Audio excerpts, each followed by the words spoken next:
Guys number కానీ అద్భుతంగా ఉంది టేస్ట్ అయితే మాత్రం.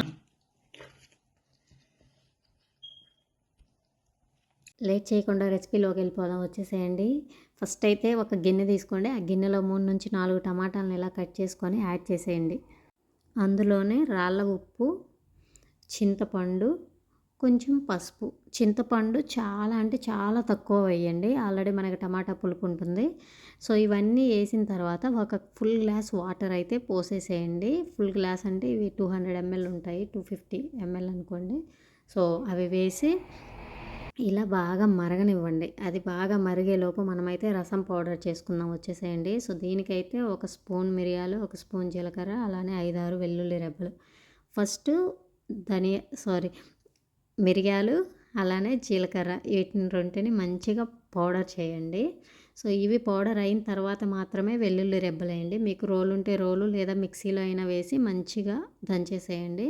నేనైతే ఇలా రోట్లో వేసి దంచేసాను.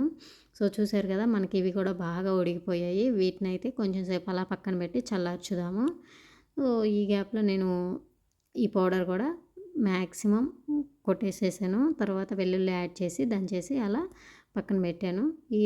ఇవి కూడా చల్లగా అయిపోయినాయి. ఇప్పుడు మీకేంటంటే ఆ తొక్క కావాలి అంటే ఉంచుకోవచ్చు, లేదా తీసేయచ్చు. నేనైతే తీసాను.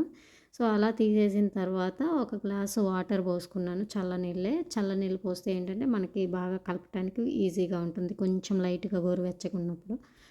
సో దాంట్లోనే మనం దంచుకున్న పౌడర్ కూడా యాడ్ చేసి ఇలా మొత్తం అయితే ఒకసారి కలిపేసా.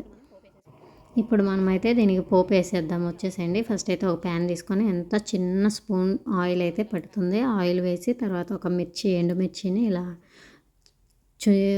తుంచి వేసేసేయండి. తర్వాత ఆవాలు, వీటిని బాగా చిటపటలాడివ్వండి. కరివేపాకు కూడా ఫ్రెష్ కరివేపాకు వేసాను. ఇలా చిటపటలు ఆడించిన తర్వాత చూడండి అలా కాలుతుంది.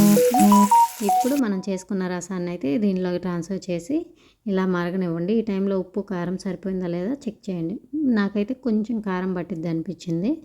సో ఇవి ఉన్నాయి కదా, ఎండుమిర్చి అలానే చిన్నులపాయలు, తెల్లగడ్డ. సో వీటిని ఏంటంటే మంచిగా క్రష్ చేసేసేయండి చేత్తోనే. అలా నలిపేస్తే ఆ ఫ్లేవర్ బాగా పట్టిద్ది అనమాట. సో అలా నలిపేసిన తర్వాత నేనైతే కొంచెం కారం యాడ్ చేసుకున్నాను. మీకు కారం సరిపోతే ఓకే, లైట్. నాకు ఉప్పు మొత్తం అయితే ఫస్ట్ వేసింది సరిపోయింది మొత్తం.